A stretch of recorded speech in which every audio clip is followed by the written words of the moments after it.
నాయకురాలు అదేవిధంగా వైసీపీ నాయకురాలు వెంకటలక్ష్మి గారు కూడా మనతో పాటు సిద్ధంగా ఉన్నారు. మరియు రాజకీయ విశ్లేషకులు మన్నెం కోటేశ్వరరావు గారు కూడా మనతో పాటు సిద్ధంగా ఉన్నారు.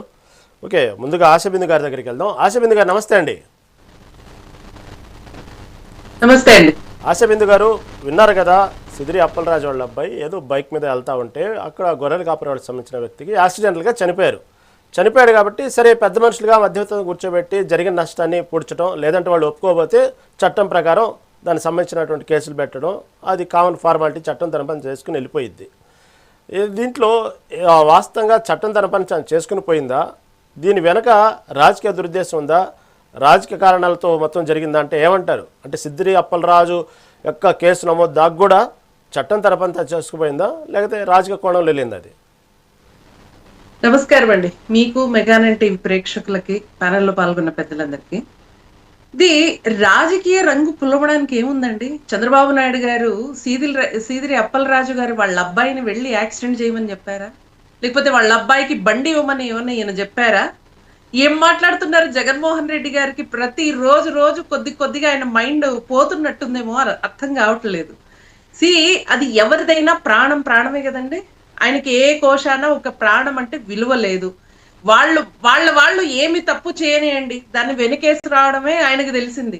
కానీ అటువైపు చనిపోయింది టీడీపీ వాళ్ళు అయితే కాదు కదా, కనీసం ఒక సామాన్య వ్యక్తే కదా. ఇప్పుడు రాజకీయాలు తీసుకొస్తున్నదే జగన్మోహన్ రెడ్డి గారు. ఇక్కడ సీదిరి అప్పలరాజు గారు చేసిన తప్పేంటి? వాళ్ళ అబ్బాయిని కవర్ చేయడం, మా అబ్బాయి చేయలేదని తప్పించడం, ఇంకొక వాళ్ళ ఫ్రెండ్ని తీసుకొచ్చి ఆ అబ్బాయి చేశాడు అని చెప్పడం. ఇవన్నీ తనకు తానుగా చేసుకొని మళ్ళీ అవి తప్పుని ఎవరైతే ప్రోత్సహిస్తారో వాళ్ళని ఖచ్చితంగా లోపలేస్తారు. తండ్రిగా చేసిన తప్పు ఫస్ట్ ఎందుకు మరి ఒప్పుకోవాల్సింది? ఆయన ఒక ఎమ్మెల్యేగా ఉన్నారు, మంత్రిగా ఉన్నారు అంటున్నారు కదా జగన్మోహన్ రెడ్డి గారు. ఒక బాగా కష్టపడి చదువుకొని ఏ వెనకాల ఏ బ్యాక్గ్రౌండ్ లేకుండా ఆయన డాక్టర్ అయ్యారని చెప్తున్నారు కదా. మరి కనీసం ఆయనకు మానవత్వం ఉంటది కదా.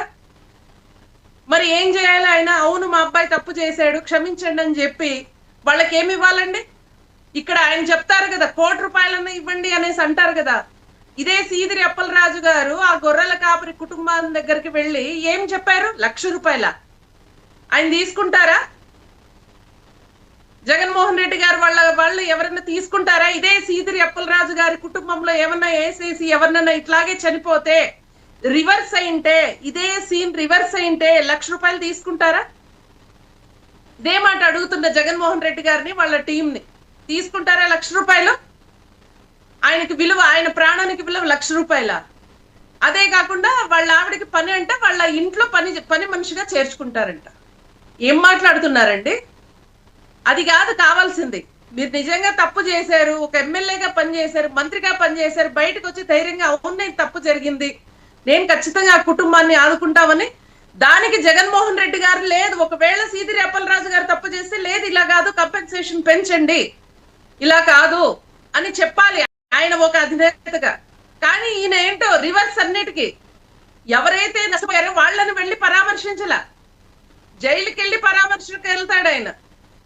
హాస్పిటల్లో ఎవరైనా ఇబ్బందులు, హాస్పిటల్లో జాయిన్ అయిన వాళ్ళ దగ్గర పరామర్శకు వెళ్ళడు, చనిపోతేనే వెళ్తాడు ఆయన, శవం దొరుకుతుంది కాబట్టి. ఓకే ఆశ్రమంది గారు, చాలా సమయం ఉంది, మళ్ళీ మీ దగ్గరకు వస్తాను. ఓకే, వైసీపీ నాయకురాలు వెంకటలక్ష్మి గారు.